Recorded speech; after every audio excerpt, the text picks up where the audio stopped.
Hello. Thank you all very much for joining us today for this roundtable discussion on the future of art song. My name is Rachel Wood, and I am on the voice faculty at the University of Wisconsin-Whitewater. I am also a very proud SongFest alumna, and I'm just thrilled to have the opportunity to speak with our wonderful panelists today. Soprano Khori Dastoor has had a vibrant opera career as a lyric soprano on stages throughout North America, Europe, and Asia. She has served as the General Director of Opera San Jose since the fall of 2019. Welcome. Poet and scholar Tsitsi Jaji is an Associate Professor of English at Duke University with expertise in African and African American literary and cultural studies with special interests in music, poetry, and Black feminisms. Welcome. Samuel Martin is a pianist, entrepreneur, and administrator, and he is the founding artistic director of the Cincinnati Song Initiative, a nonprofit concert series dedicated to the promotion and innovation of art song. Welcome. Shawn Okpebholo is a composer whose music has been performed on 5 continents and over 40 states. Currently, he is Professor of Music Composition and Theory at Wheaton College Conservatory of Music in Wheaton, Illinois. Welcome. Mezzo-soprano Clara Osowski is an active soloist and chamber musician throughout the United States and Europe. She is the Associate Artistic Director of Source Song Festival, a week-long art song festival in Minneapolis, Minnesota. Welcome. And Erika Switzer is an internationally active collaborative pianist. She is a co-founder of Sparks and Wiry Cries, which promotes the advancement and preservation of art song. Since 2010, she has been a faculty member of the vocal and chamber music programs at Bard College. More recently, she became director of the Collaborative Piano Fellowship Program. Thank you all so much for being here today. So I would love it just to start off, if you could all please each tell us a little bit about yourselves, about your companies, where you're based, what do you do, how did you get started? And why don't we start off with you, Khori? Sure. So as you just mentioned, I had a performing career first in my first life. And after I retired from performance, I went into the giving side. I worked at a foundation, a family foundation that supported musicology, archaeology, theater restoration, and music. And from there, I found my way back to my home company, Opera San Jose. Very honored to be the 3rd general director of that company in its 36th season. I could have chosen a better year, perhaps, to start. But on the other hand, anyone who knows much about change management will tell you that manufacturing urgency is an important part of that process. And certainly the pandemic and everything else going on in our country right now have manufactured a lot of urgency around the whole industry and sector. So we are a company based in San Jose, founded by Irene Dallas, who is a mezzo-soprano. Our mission is to create a fest model for opera in the United States. We maintain a resident company, a cohort of artists. Typically, we produce 4 full main stage productions, and this year we've launched a digital media studio. So we've just produced Jake Heggie's 3 Decembers, starring Susan Graham and our cohort of artists for digital release, as well as a program of drinking songs from around the world, from every era of music, called The Parting Glass, for our New Year's Eve program, and looking to the spring for another wonderful spring season of digital chamber opera. So it's been a joy to try to figure out how to continue to serve our community. And I'm very pleased to be with you all today. Oh, thank you. Tsitsi. I'm really glad to be here. I am a poet, among other things. And in my past life, I was a piano major at Oberlin and really loved playing for singers. I played a little bit sort of freelance after I graduated for singers in an incredible studio. Bill Brown, who was a really leading Black tenor performer and then quite an eccentric teacher in Florida. I think what I've always loved about art song is that it is a really robust engagement with poetry, and thinking about it in really nuanced ways that pay attention to diction, to the kind of sound questions that poets sometimes reach for but don't necessarily think of as still having a life on the page. And certainly readers don't necessarily think about that. So I am very excited to be part of a project now with Sparks and Wiry Cries, working towards a concert in a couple of years that will draw from a very disturbing and important archive of advertisements of runaway slaves called Freedom on the Move.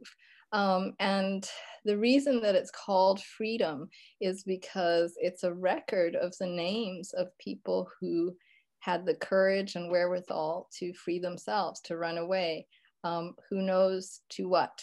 But their biographies are incorporated in 4 or 5 lines, or at least enough to wonder more about their lives and to really have a sense of how their owners recognize their humanity, the ways that they describe them as how they would wear their hair, or what they might have been carrying with them, or why they might have run in a particular direction to find a child. So this is a new project to me. I've set other people's poetry to music as an amateur composer. It's back in the day at various points. And I've always loved very compact lyric poetry. So people like Lucille Clifton and Emily Dickinson. But to be able to work with a composer, and on this project I'm working with Shawn, has been very exciting, and to think with other poets about what the relationship between text and music is, from this odd insider-outsider position, because it's many, many years since I've put in enough time in a practice room or musicology classroom to speak with the kind of authority that others here do. Obviously, I teach at Duke, and it gives me a secure basis to think about the arts, and I certainly recognize that at a time when artists are facing profound precarity. And so one of the best things about being an institution as well endowed as Duke is that you can get other people, performing series, faculty, et cetera, behind a project. And so I think that's a model I'd love to see more thought put into, that even beyond music departments, there's a lot of work to be done in universities to bring attention to and support for artists.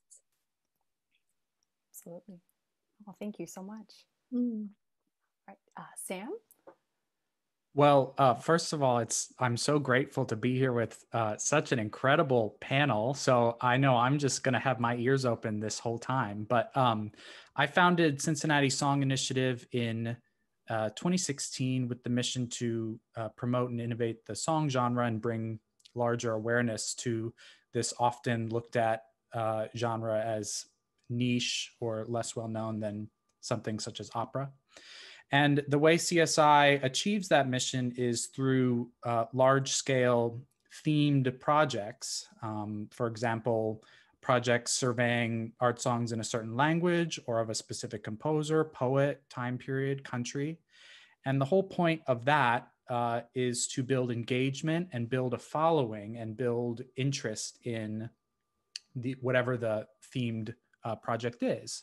And so it helps set things apart from your typical performing arts concert series where concerts are isolated and just kind of one-offs. So we have this whole following of engagement based on that thematic programming. And I'm sure we'll talk about this at some point, but the other way to innovate and promote the song genre is, of course, through work commissioning and premiering new works. And so we, and I know several of the other organizations represented on this panel, do great work to do that and help push the boundaries of the song genre as well, so that we continue to develop this uniquely American, the American voice in the art song genre as we continue to grow its history. So CSI is doing its small part to contribute to all that, and I'm thrilled to be here to speak with all of you.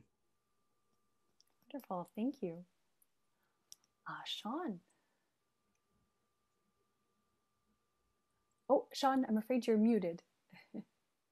Yeah, sorry, I'm that guy. So, yeah, thanks for having me. I'm a composer, and it's interesting. So largely, I guess early on in my career, it was primarily, I guess, in large part, instrumental music. I mean, I did everything, but you'd probably categorize me as more of an instrumental composer. But through my work with the Negro spirituals, I call them reimaginations, I've really, my career has kind of shifted in a way that it's a beautiful way, in an unexpected way, where I'm doing a lot of writing for the voice. And you know, a couple things. I love people. I love words, right? I love collaboration. And so I think it just suits me to write for the voice, write art songs, because you're dealing with, it's a collaboration. You know, my songs, I've said this, they're duets or trios. They're not just, you know, the pianist accompanying the singer. It's really like this conversation, and so that's my approach to writing this, but also working with text. This may be a controversial statement, but I think that when you add text, or when text is involved, it becomes the most important element. And so I sit with the text for so long. I love poetry. I love reading the text. I read it out loud. I'll talk to scholars like Tsitsi, and you know, and see what does this mean, and to really understand the text, and then try to create something different by adding music to it is just, to me, I think, a really beautiful thing. So I love, I've written several song cycles. I'm excited about this new project, Freedom on the Move. And I'm working on my first opera here in a couple years, which is not a art song, but it's the idea of writing for the voice. And currently, I am professor of composition and theory at Wheaton College, Conservatory of Music, where, like Tsitsi said, you know, being a part of an institution that kind of supports your art is just a really beautiful thing. And then with that, you can bring in other people, other collaborators, and that's what I've done with my recording projects and my certain performances around the country. So thank you. Well, thank you so much. Clara? Hi, I'm Clara Osowski, and I'm thrilled to see some old friends and meet some new people today. I am a mezzo-soprano that lives in the Twin Cities of Minnesota, the land of 1,000 lakes and 10,000 lakes, although there's more. But with a pianist in town, Mark Bilyeu, we co-founded and we still co-direct the Source Song Festival, which is a week-long festival in the Twin Cities in August, in the most beautiful time to be in Minnesota on purpose.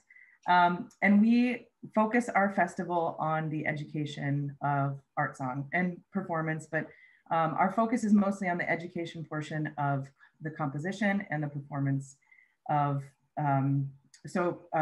we have our composer mentor, Libby Larson, in Minneapolis. And I think our similarity to SongFest, we're much smaller in scope.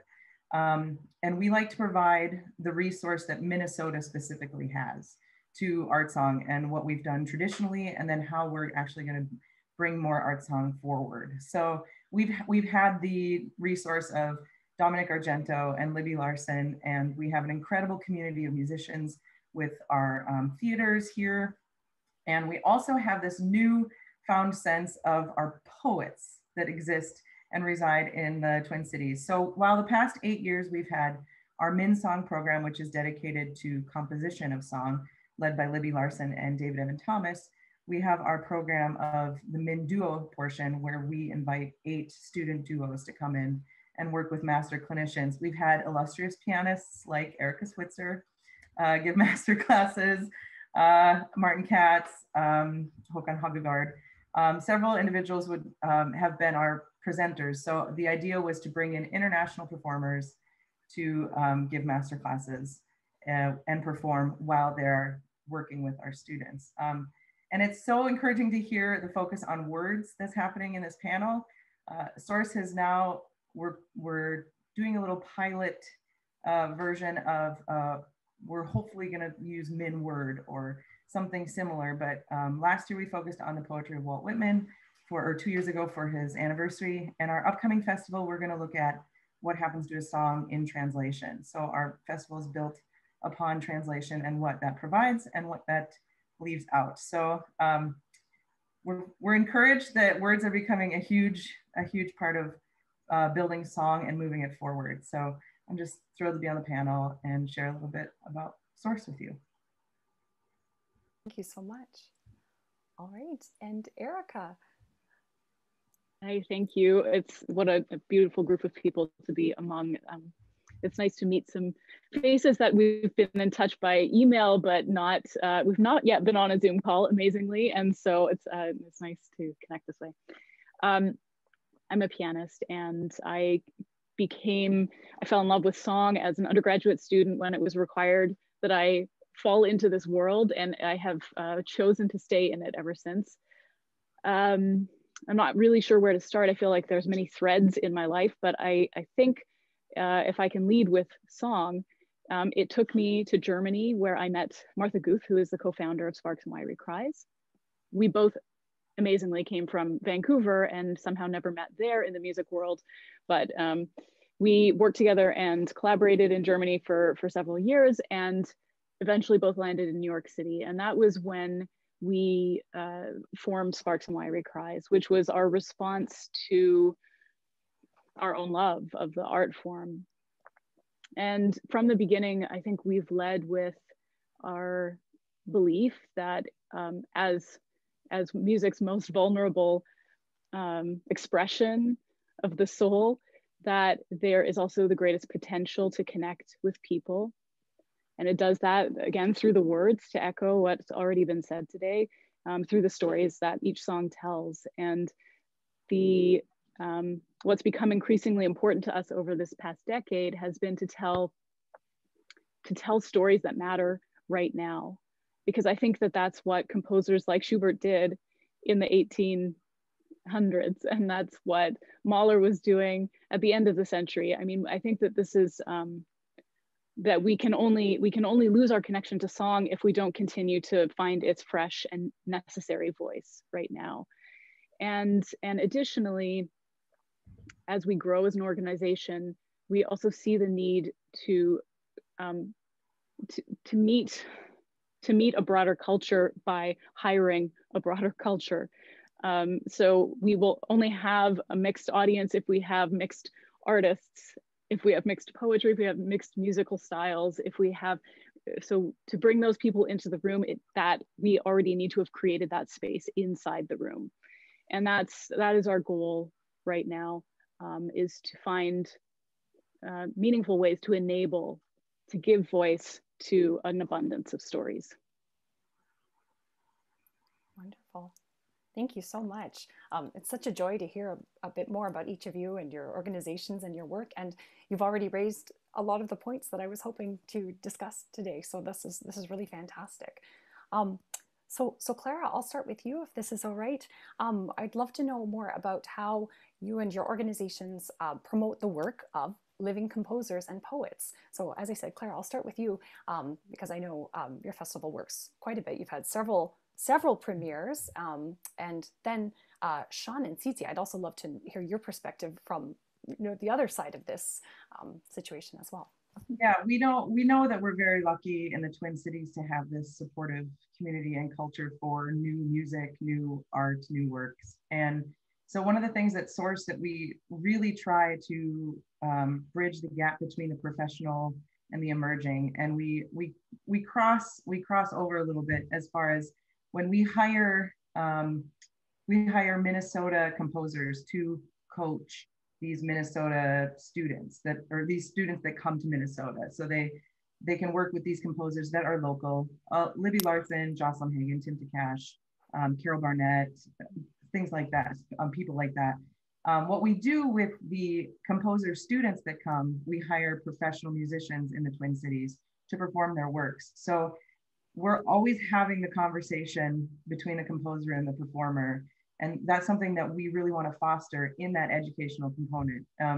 when you have the luxury of being in the same room with Libby Larsen, you learn a lot about her music and about music in general. And when you're in the same room with that composer who had the idea from the poet who lives down the street, it's a really amazing thing that builds community without even knowing how big you're ever going to get and how well connected everything is. So we also, on every Monday night of the festival, we celebrate the tradition that Minnesota has had in the art song world. So we've celebrated Argento, we've celebrated Paulus, and we're now moving more towards the idea that Minnesota has had this influence a little broader, and that includes some of the cultural issues that we're all facing today. So Minnesota has played a big role in music, and we understand that its role that it's currently playing in all sorts of climates. So we are looking forward to see what we can do. Wonderful. Thank you. Please feel free to chime in. I know several of you are doing work with living composers and poets.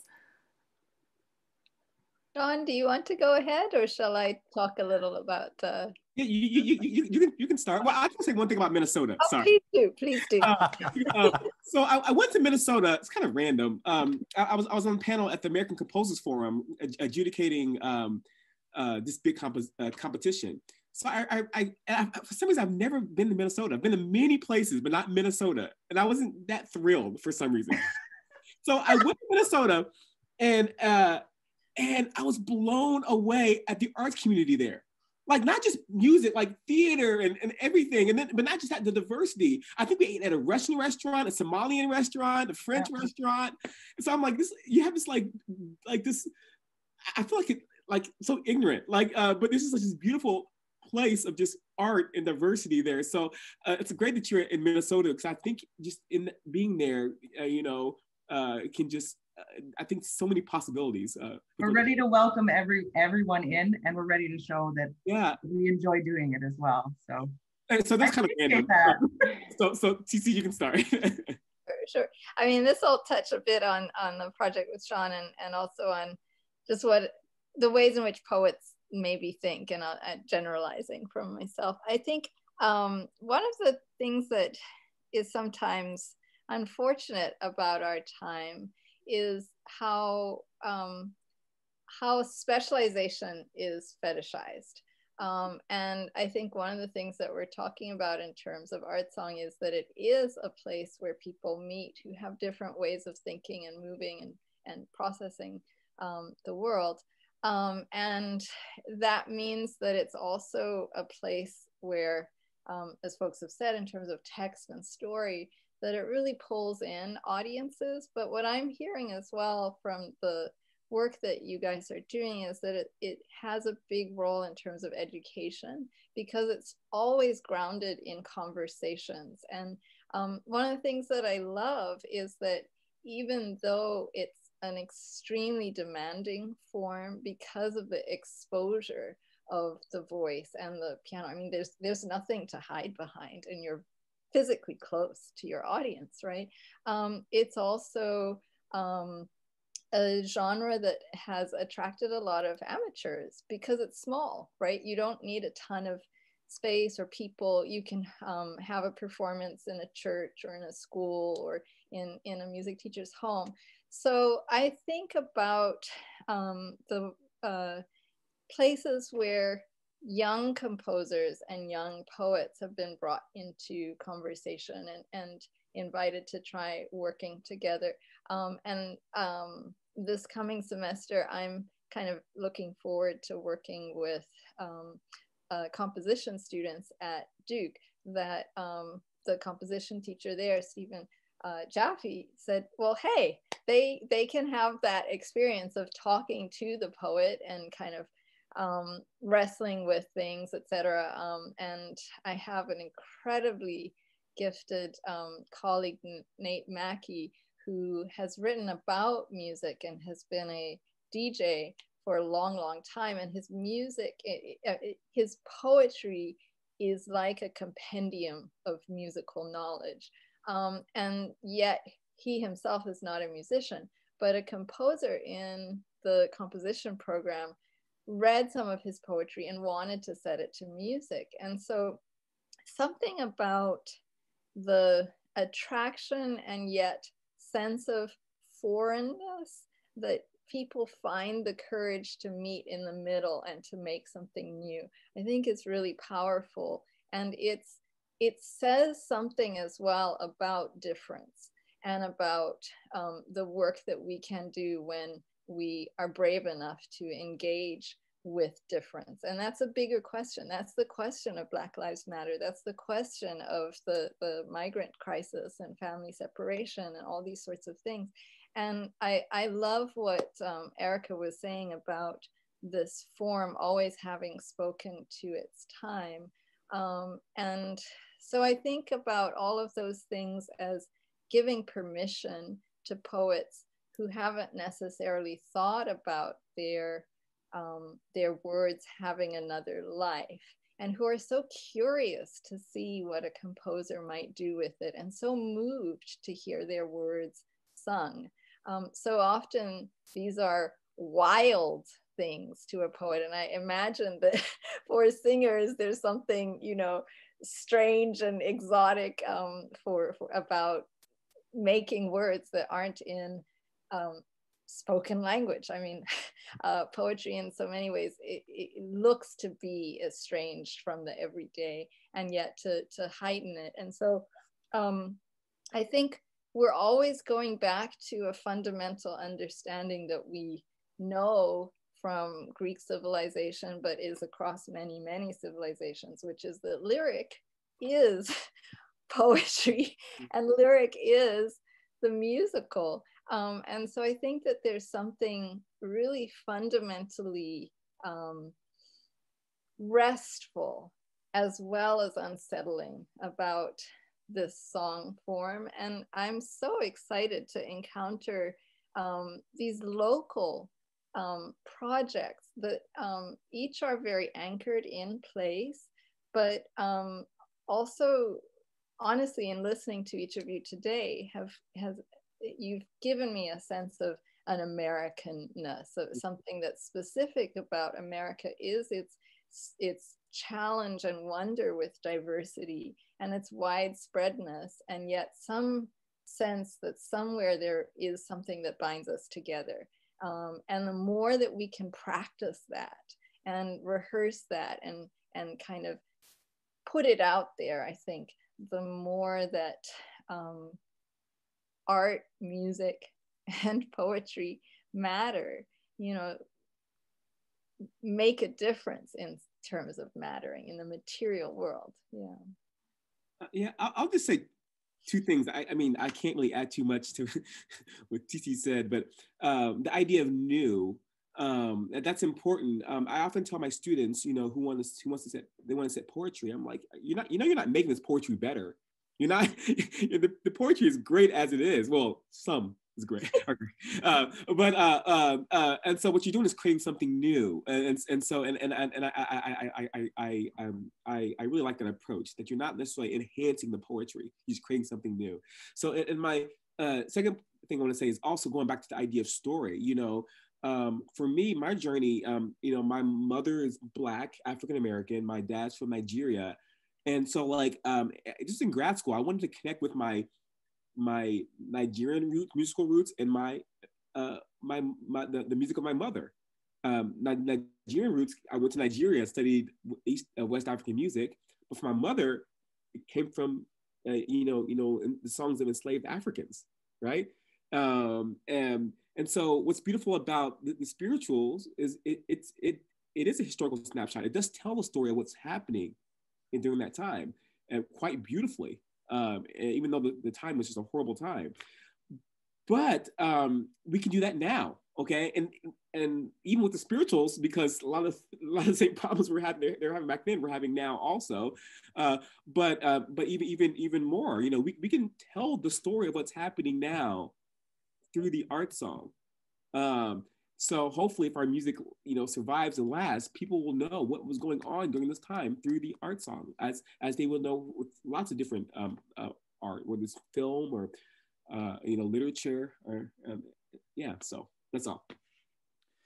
Tsitsi and Shawn, I agree with everything that you both said. And I want to ask you all if you have opinions on this as well. I know that as an administrator and someone responsible for putting butts in seats from a business perspective, this idea of increasing accessibility and getting people off the streets to come see what an art song concert is always a very interesting thing, because for many of us who operate these companies, Clara and Erika, we're all highly trained musicians and we've studied this stuff.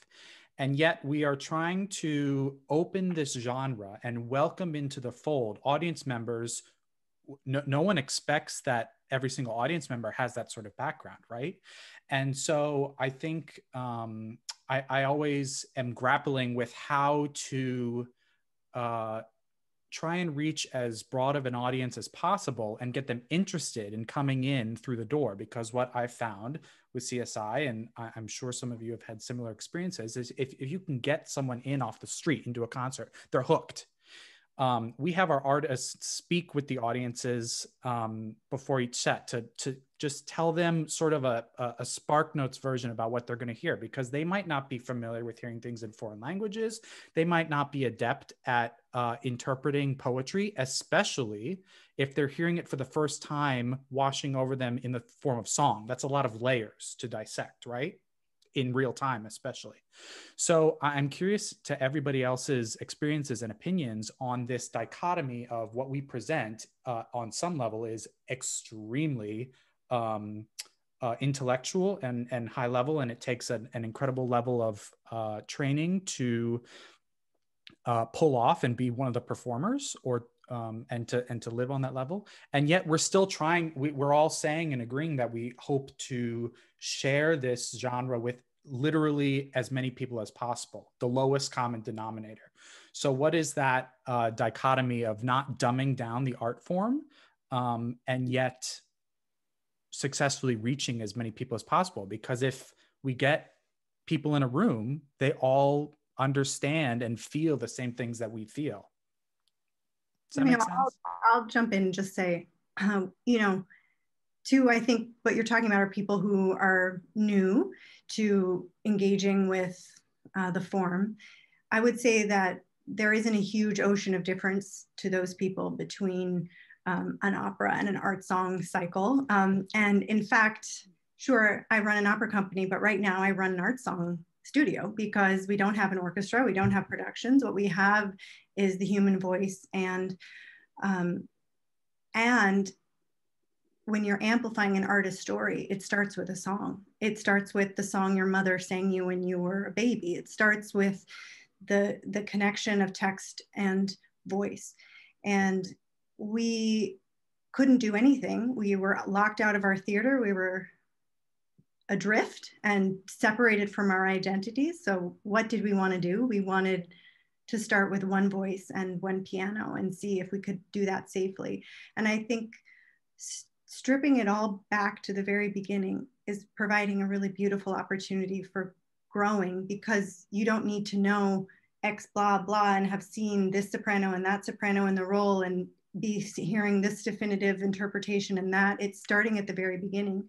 For us, we started with the Dichterliebe, and I realized in the city of San Jose, English is the first language in 40% of the homes. When you come to the Opera House, you see English in the super titles, and that's it. And now we're in a situation where we're delivering to people's homes. There's no limit to the number of languages we can bring this text to. But you know what? There's no Dichterliebe in Vietnamese. How strange is that? So we had to actually commission from the Goethe Institute in Hanoi a translation of the Heine text to be able to supertitle or subtitle the Dichterliebe in Vietnamese for the Vietnamese population in San Jose that is not English speaking. So I don't think there's as much of a need for creative, ingenious, never before thought of solutions as much as just the obvious we never got to because we weren't thinking about solutions that come from whether you call it laziness, whether you call it lack of attention, or just sort of duh, right? If there's no way for people to access the text because they don't speak the language that you're translating it into, which isn't even the original language. So, you know, then, so those are the teachable moments for me where I think, God, there are barriers everywhere. There are barriers everywhere. And I have become desensitized to them and used to them because I know what to wear and I know where to park. Right. And I know how to be in the space, and I know that it's okay if I don't know the answer, and I know that I'm supposed to get bored and then focus my attention again. But if you don't know, you don't know. So how can we as administrators, you know, welcome more people by trusting them, by not saying you don't know as much as I do because I'm trained, but instead say, this part reminds me of when I sing to my daughter, and this part reminds me of the protest that I participated in last week, and this part reminds me of this. And when Terrence McNally died of COVID, I called up Jake and I said, we have to do 3 Decembers. You wrote it during the AIDS pandemic, about the AIDS pandemic rather. It's about this moment, not knowing how you spread this, not knowing what it would be like to bring it home. And we have to do this for Terrence. And it became a song cycle. And I think now the work that I have to do is to tell the patrons who've enjoyed it that what they love about it is the song. And they've just seen a song cycle.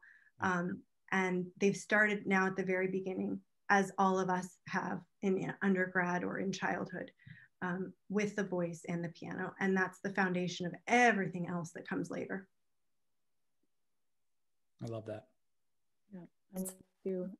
One of, you know, at Sparks, by far our best success at bringing in an audience has been the Song Slam, which has been a direct engagement with composers and composer-led teams of performers, and sometimes also including poets. And I mean, it's kind of obvious, I guess, if it's a competition and if you bring your people to the concert and they can vote for you, then you increase your, you know, chances of winning the competition. So it really brings a lot of energy into the room, and every single person is there because they get to have a voice in the proceedings of the evening. They get to participate, like really participate. And somehow it really shifts the energy in the audience. It's very different from a traditional song recital in that respect. There's more cheering. There's a lot more noise between numbers. It's rowdy, it's exciting, and it's been wonderful. And I think that it really has revealed the strength of that dialogue, that conversation that is so alive between poets and composers and pianists and singers, and going back and forth in all combinations. And then on the other side, we have an art form that was never meant to really be in a concert hall and was never really meant to put butts in seats. And I think that that's why it's really hard to put butts in seats for that traditional delivery, because it's either you're relying on somebody's fame, a Jonas Kaufmann recital or something, and then they put it in Stern Auditorium and they have all those people, but they're not there because of, some people are there because of the songs, but lots of people are there because he's a star, right? And at Sparks, we'd love to hire stars and not stars, but we're not relying on our artists to have a name to bring people into the hall. We're hoping that the stories meet whoever does come into the hall. And so now we're, of course, because of COVID, we're in this totally strange situation of having to learn how to deliver our performances without the confines of a concert hall. And it's very freeing. It's also terrifying. Because we don't know, well, first of all, there's like the challenges of the paywall or not the paywall. And we want to share right now, because this feels hopefully temporary, we want to share, I think, freely in this moment so that people see what we're doing. And we're actually reaching much larger audiences that way than we would if we were presenting the concert in real time. But we don't know yet how that's going to play out in a year or two and what that means for reaching audiences going forward. I have more questions now than I have answers, but I do wish that we could find ways to deliver more concerts with that kind of intention of conversation in the room, whether that's, you know, so some like in Minneapolis, they've had song slams in a bar where they can drink and celebrate and do that, and that also enlivens the activity of listening. We'll see. I'm very curious about Khori's shaking head at the paywall or not paywall comment. Just even whether economically it's the wrong choice or the right choice, I have really struggled with how much free content there is, and with the flooding of just everything we've done over the last 25 years is now totally free and completely available.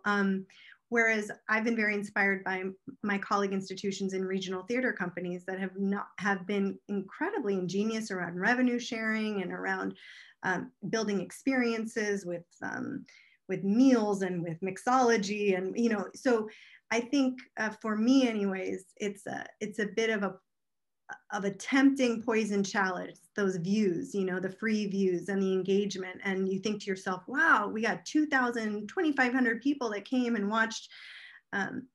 But what I need is to grow the customer base in order to have a sustainable model for my staff and for my artists. And I feel and have felt from the beginning that this pandemic situation does not evaporate. I don't see a day where it's just sort of gone. And so, yeah, I have strong feelings that even if it's pay what you can, even if it's, you know, suggested $5 something, that just to put that psychological barrier there, and make an audience member choose it by paying for it is an important part of engagement, and they will value it all the more. But that's just one person's opinion. So, take it for what it's worth. It's been a hell of a time selling things behind a paywall, but I think. Well, this has been the unanswerable question, right? That we've all had thrust into our laps without any warning, forced to make a decision one way or another for those of us that, you know, decided to proceed with creating content during this time, right?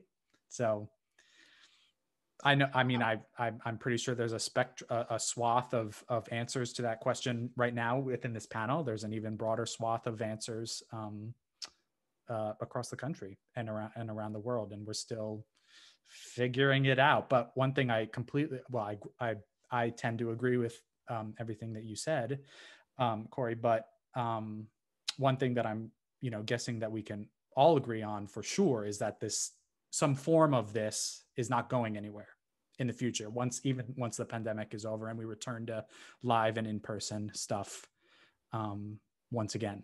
So more questions. I think we're a digital society, so hopefully all of our performing arts organizations maintain a digital incubator. Right. I think going back to Erika's mention of our success with Song Slam in Minneapolis, it's our community has grown so much around art song in these 8 years that we've been around. And when you see Libby Larson and work with her, she always asks the why question. And I think with our specific mission of education, I think this is, if we can make access to our education portion of Source our main goal, I think that's where the community starts to really grow. When you talk about a tree and you want to make it healthier, you still focus on the roots, right? You trim back some other things and you really care about the origins of your organism. And I think since we've educated, you know, now almost a generation of undergrad students and master students and some professionals and teachers in this, I think it just grows naturally that way, because they feel that this is something that's new, but also is for them. When you look at it as a curious individual, as a curious student and a performer, the audiences get equally as excited about learning things when you really give them access to education. Yeah, and I can't remember if it was Clara or Erika, or maybe you both said this early on in your introduction, but you know, just having people that look like you there, whether it's a composer or performer, does a lot. Just saying. And that's and not just, you know, and also not just physically looks like you, but just also your stories, where you come from, you know, region. Yeah, that can get people there. You know, I can't speak to the administrative, paywall, not paywall. I don't envy you at all. But I do think it's important to have people that look like them on stage or composing and make that known. I just want to share a story, and this sort of ties into what was mentioned about Clara and Minnesota having the theater scene and mixologists and all this kind of thing. One of my favorite Zimbabwean writers, I'm from Zimbabwe, Tinashe Mushakavanu, has been very interested in trying to broaden reading culture in a place where there is no disposable income to buy books, and yet people are very interested in and grounded in story. And so he had a session. He convinced a grocery store to just let some writers come in and read out loud, read their stories. And people who had never encountered fiction were all of a sudden listening to these stories and slowing down in the egg section, et cetera, et cetera. So I think the idea that at a time when everything is sort of thrown up in the air, first of all, people are going back to kind of a house music kind of feeling. The music is in their living room. One of the reasons I've loved online teaching is because I actually have found it so intimate to know about my students' homes and their home life, and they have to confront some of the differences there in terms of resources as well. And so I think the out of placeness and the displacedness of this moment is something that we might continue to think about. And I also do think that and so, for example, with what Shawn has just said, one of the most moving concerts I went to when I was living in Philadelphia was at the Mother Bethel AME Church there. Historic building, not necessarily a place that was intended to be an art song venue, but a place where lots of people who were used to coming to hear music and to attend came, even though they weren't associated with the church, et cetera, et cetera. And that's not unusual as a venue, but I think that we could think about other spaces where people who are looking to reach already gather. But then on just one other piece about free content, I think if we are, and we are, going to live in a digital world, we might as well do what digital companies do. They give a little bit free and then you have to pay, and I think there's something about giving people a taste and then saying, well, if you want more, now pay. And so places like Facebook Live, who I didn't know a year ago that you could just watch a video and people would be commenting on the side and they'd be like, oh, please play this song, et cetera, et cetera. But that's so great. But then once you've had a little bit of that, surely you want more. That's sort of how I see it as somebody who doesn't live in your world of burdens in terms of gathering audiences. But freemium content. There you go. You probably know much more about these things than I like that. Well, it's this kind of harkening back to what I was saying earlier about wearing two hats as a pianist who deeply loves this art form and would do it all day in my living room and on stage for free or whatever, but also being responsible, like Khori said, for the welfare and the sustainability of an organization. And it can feel dirty to talk about these nitty gritty, weird things that have to do with money when really all we want to do is share this incredible art form with as many people as possible. So it's just, it's juggling those two hats. You can't really have one without the other so much if you want to, run an organization. So we're just in a great age of experimentation, aren't we? Thank you. I'd like to switch gears just a little bit, if that's okay, and wrestle with some big questions that have certainly come to the fore this past year. The pandemic, unfortunately, has exacerbated existing inequities in society that put underrepresented minorities at an even further disadvantage.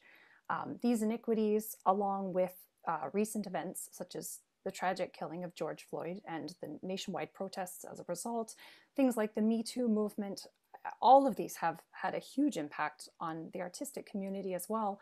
And I know it's a big question, but I think it's important that we, as artists, consider how do we respond to these situations? What is our role, both as artists and organizations?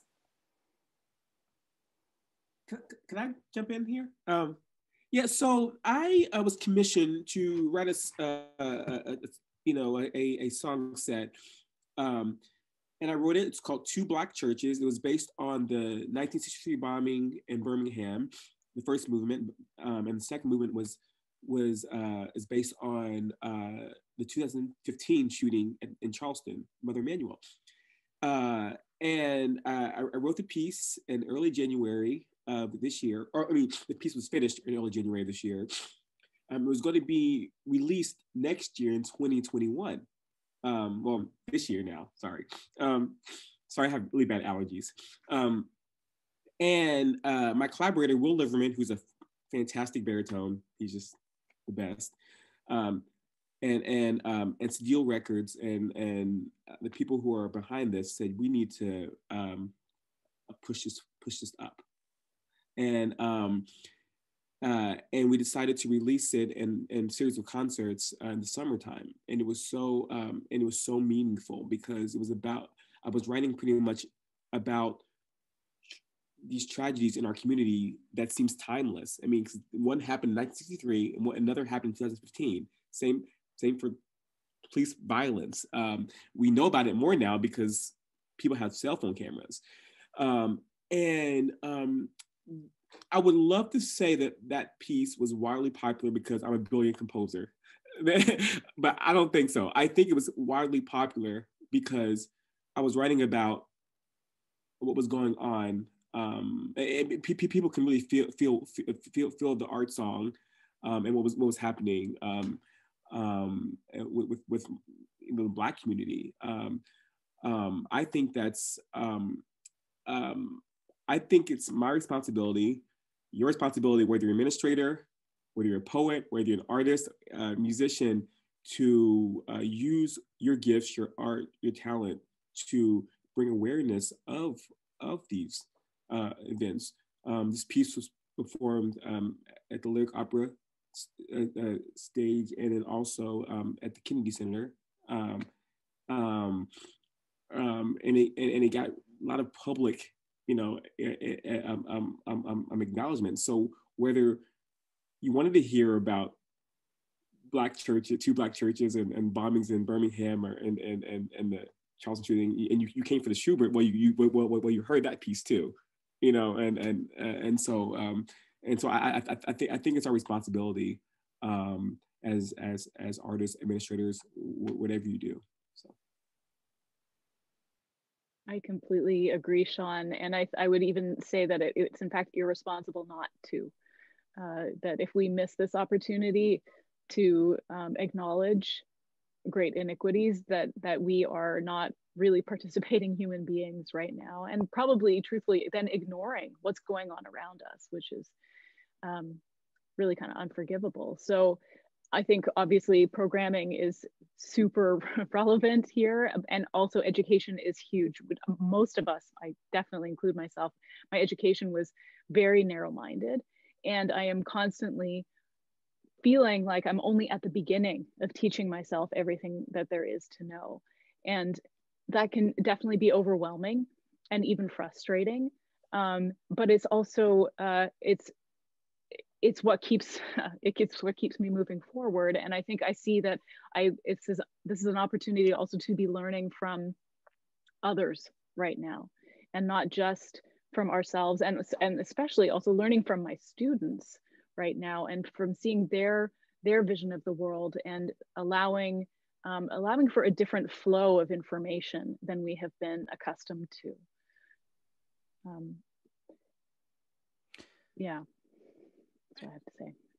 And in a larger context, Shawn, I completely agree with everything you said. And we have the unique gift of being able to join this national conversation in a very unique way through our programming. There's traditional ways that people can educate themselves and be educated: news, books, history, conversations with other people. Well, what are we able to bring to the table? We are able to contribute to this conversation and expand the conversation, and in some cases force the conversation through our organizations and our programming. And so step one, of course, is for organizations to unabashedly acknowledge what's going on and to commit to becoming part of the conversation, and to not shy away from it as if it's some sort of political stance or something. This is just something that needs to be commented on, and in a positive light, it's a beautiful way. Like, we have a beautiful way to have this conversation through music and through poetry, right? Yeah. To shine light on it in that way. One of the things that I've thought a lot about is the way that COVID and the tragedies of particularly police brutality and the specificities of George Floyd's death and Eric Garner's death, is these are about breath. They're about having breath snatched away. And even just to say that and to take a moment and to say, I think as a singer about my breath. I think as a poet about how much I can say before I have to take another breath. That's all one really has to say, you know.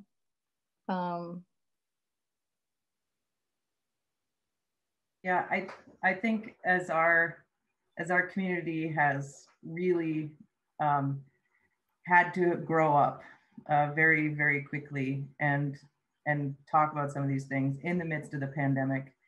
I think I'm encouraged by actually what COVID has done in the midst of all this. We luckily have several people in the community that are not traveling. They are saving all their money. And so when they approach our organization or they approach the Schubert Club and they ask us, where can our money be spent? It's one of those things where I was not prepared for that, but luckily the events, not luckily, but the events of what unfolded here gave us a place to put some of this new resource that we wouldn't have seen had the pandemic not happened. It's an awful silver lining of a pandemic. It's awful, but if we as organizations can funnel that into actual systemic change through art, might as well take the moment now as much as possible. And I think some of these conversations to have really will inspire other people to give in this way. And I think that's the way the culture is just going to keep moving forward. It happens through our industry. We're incredibly lucky to have that sort of importance or resolve to do so. So that's been our silver lining here in Minneapolis, is that people are willing to give and find creative ways of making change happen. I also think art has grappled with these issues, and there is an awareness of the inequity and the struggle and the need for progress and resilience at the core of so many of the pieces that we present. And if this moment provides an opportunity for some societal awakening around these things, and an opportunity to welcome, as we were discussing earlier, and show a through line through the foundation that hopefully the organizations have already put in place, right? Now is the time when you can really serve that need around the need to come together and have these conversations. So to me, I'm shocked at how many people are shocked. I'm shocked at how there seems to be like, oh my gosh, there's racism in the well, it took you until today years old to figure that out. I'm still blown away by it, but I try to shut up and say, come on in, like, let's talk about it. These are the things that we've been working on, and these are the reasons that we've been called to this way of living and this way of making a living, right? These are the conversations that we know we need to have as a society. And I'm in Silicon Valley. It's a very tech centered workaholic culture. There's hardly anything that can distract these people from the bubbles that they're in. And if this moment provides that opportunity, I certainly hope it does. Then to be leading an organization and not rise to that would be, I think, you know, Erika's absolutely right. It would be an abdication of our duty. Khori, it's interesting. You mentioned being shocked. This is not funny, but it's a reality. Will Liverman and I, when we were talking about two Black churches in the interview, we could not remember which Black shooting inspired that piece. I think we settled on Fulano Castile, which is, you know, in Minnesota. But like we couldn't remember, and that's so sad that we didn't know which one, you know. And then we are performing it again because of George Floyd and Ahmaud Arbery, and so yeah. One thing I will say as well is that as important as it is to bring in new audiences, the people who don't have a lot of practice at thinking about racial inequality include the grayer haired people who come to concerts and the people who have money. And this is the chance for them to be shaken in a space where they're often very comfortable and made comfortable. I think about that too, teaching at a really wealthy, predominantly white institution. That this is also a chance to talk to folks who aren't out there protesting. Yeah. Thank you all. So I'd like to just move to some more general questions in closing here, as far as how do we see ourselves? How do you each see yourselves and your organizations playing a role in the future of art song or opera moving forward? Where do you see the genre going? Where should it be going, if those are two different things? Love to get each of your thoughts. Expect to see a lot more digital content going forward, and the cultivation of the visual element, the video element within what is traditionally really more of an oral art. I think that there's a great possibility for the advancement of visual storytelling in that way, and I think that we'll get better at that as we practice it more and as we build relationships with people who have those skills. I would like to see the cultivation of deep listening going forward. I think that that's what we can offer others, is that experience of slowing down and having time to consider a point of view and be convinced of truths we might not have known before. So I hope to see that become more integral to the experience of concert attendance. Sam, how about you? Oh no.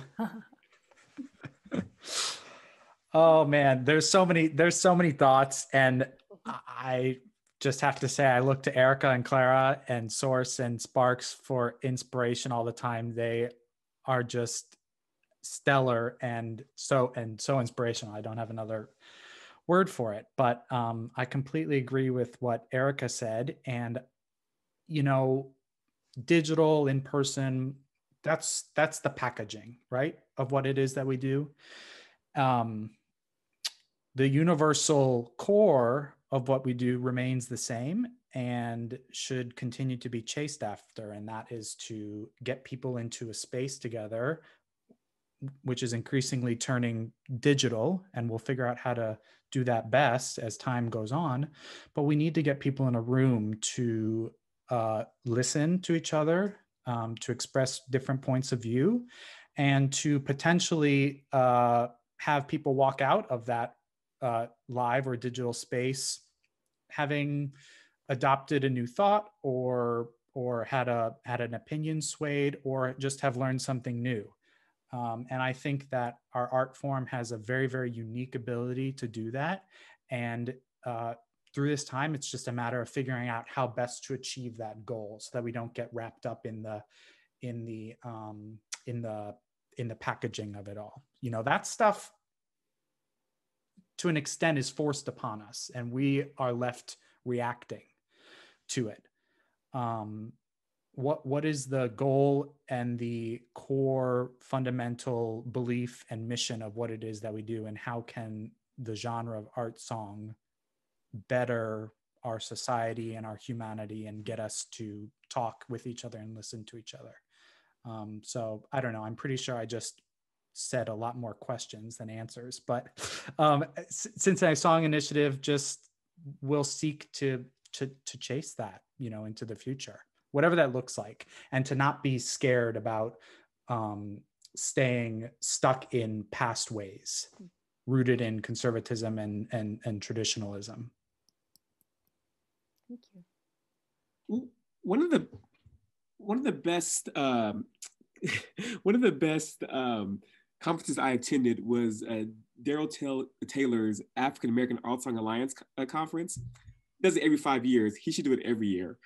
And it was amazing. First I went and it was like all Black people, like which I'm in a very white space, which I'm fine with, you know, but to see artists that just, again, all look like me singing, like, you know, Schubert to the latest 21st century spiritual. I mean, it was just like, it was quite amazing. It created this community that I've been a part of, that we support each other. I mean, it's beautiful.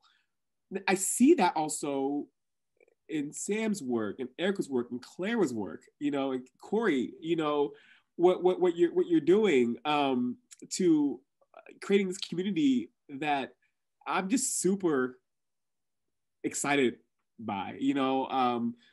Maybe I'm being too optimistic, but I'm just excited to see what's happening in San Jose or Minnesota, you know, whatever, you know, because I mean, I don't know. I'm just optimistic because what you're doing is you're creating these communities that your job is to bring song to the public, you know, and through that, through artists, collaborators, it's really quite a beautiful thing. So. This year specifically, Source has done away with our application fees for a variety of reasons, mostly the obvious, and we specifically fundraised for our tuition so that we can lower the tuition to students. And I think our next step over the next 5 years for Source is to get our people not invested in song. We're clearly invested in song, but now it's to get them invested in the education of song and let that future generation of those students interested in it really lead us through this next growth spurt. So that's what we're committed to doing, is making sure nobody is turned away due to finances. So I work in a different form that I grapple all the time with what is an opera? How do you define what that is or what it even means?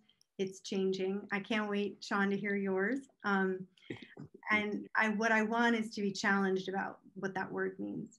Mm-hmm. And through Art Song right now, we have a tremendous opportunity to increase our patrons' enjoyment of what we do traditionally. You know, we're presenting Rückert. We're going to be looking at, you know, how do you get to know these composers and the musical language they introduced in a more foundational way, in a more 360-degree way?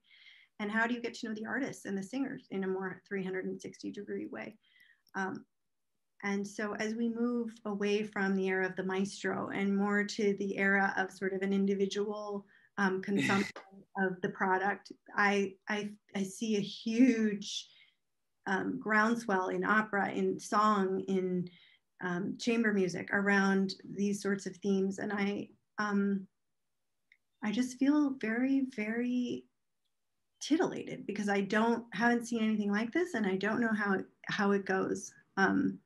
But I do think that when people come back and they gather again, it's going to have to be something worth it. It's not going to be a remount of Carmen that causes us to potentially risk our health and right, have to get a vaccine and all that stuff. It better be something that really speaks to you in order to get you to come. And I think that that is a wake-up call that's probably overdue for those of us who produce opera.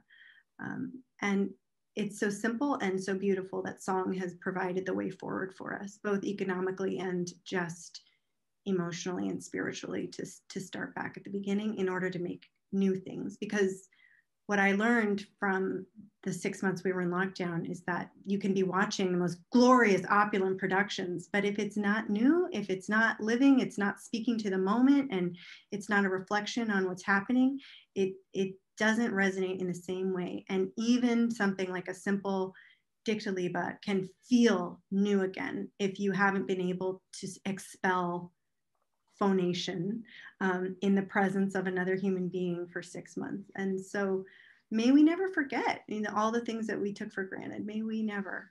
So yeah, I'm certainly very inspired by everyone here and look forward to being in the front row for the whole thing. I'll say, wearing my other hat, the scholar hat, that it's been really exciting to see a number of scholars, many of whom aren't necessarily musicologists, become really interested in song and the work that it does.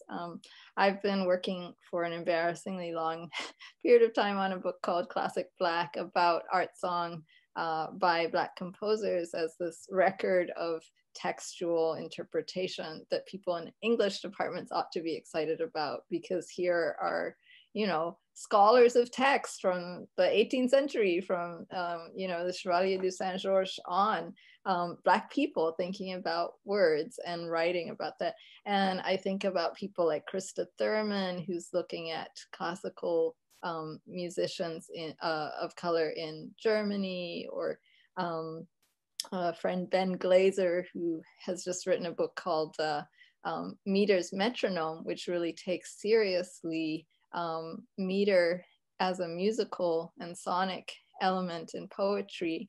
And so I think that that's another world where people are paying attention and thinking about translation as something that happens between idioms, between music and language. And I think about what Erika was saying in terms of visual storytelling, and that's one of the really dynamic things about art song and opera, that these are total art forms, and that they'll just continue to be able to be saturated and therefore command a particular kind of attention as we think about the fact we've been shaken in so many ways, right, Khori?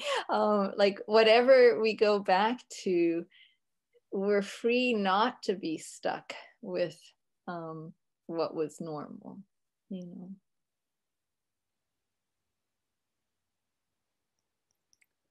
Well, thank you all so very much. This has just been incredibly inspiring and an honor, really, to learn more about each of you, your organizations. I'm just so inspired by the work that you're doing and the exciting new possibilities.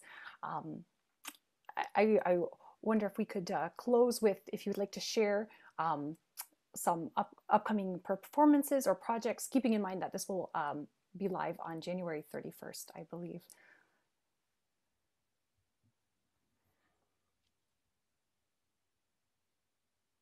Well, I'll go first.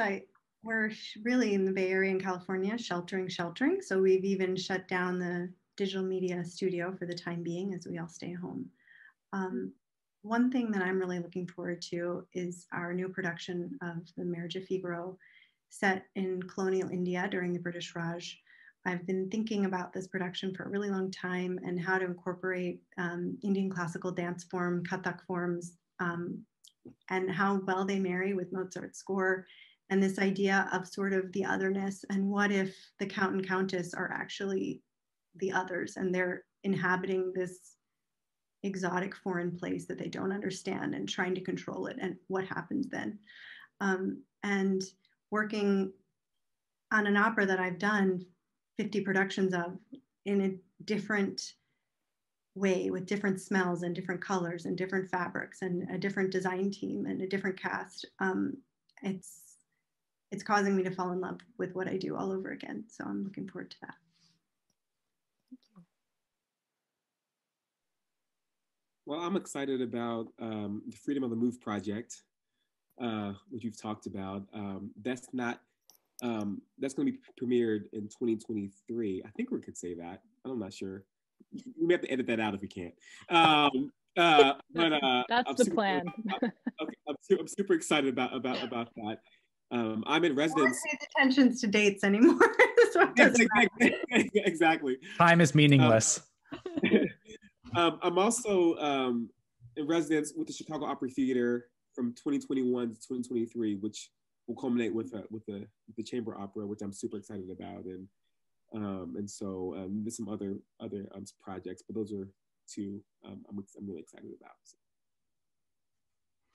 about. Cincinnati Song Initiative is continuing with its all digital season, and immediately coming up, we have a great collaboration with Oral Compass Projects. We are presenting a program exploring the deep and often very complicated issues surrounding Asian identity. And that program is going to be live in February, featuring the incredible mezzo Baron and Myra Huang on piano. Another project that I'm very excited for is our season finale, premiering in May, called Let It Be New. It is a commissioning project in partnership with NATS, the National Association of Teachers of Singing. They have started a composer mentorship program.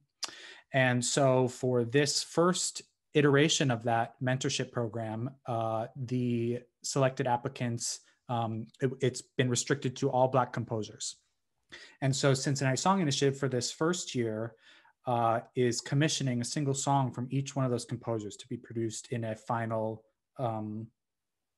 concert in May. So that is our season finale, and I'm so incredibly excited to hear all those songs, which we'll be acquiring delivery of very soon, and we'll be looking forward to putting them together and sharing them with all of you in May. Excellent. Thank you. We just have our upcoming 8th festival, August 2nd through the 6th. So plenty of vaccine time before then. Yes. I'm gonna try and be there, Clara.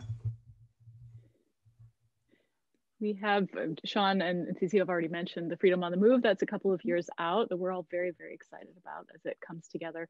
And this will air just after our festival has taken place in January. So it's a little late for our Song Slam and participating in that when you're hearing this, but the two premieres that we're putting forward also at the end of the festival will still be available for listening. And so I can certainly direct people to sparksandwirycries.org to see that video content. We have a premiere with a team featuring the words of Jessica Care Moore, and that is Ramadan 20 versus COVID-19.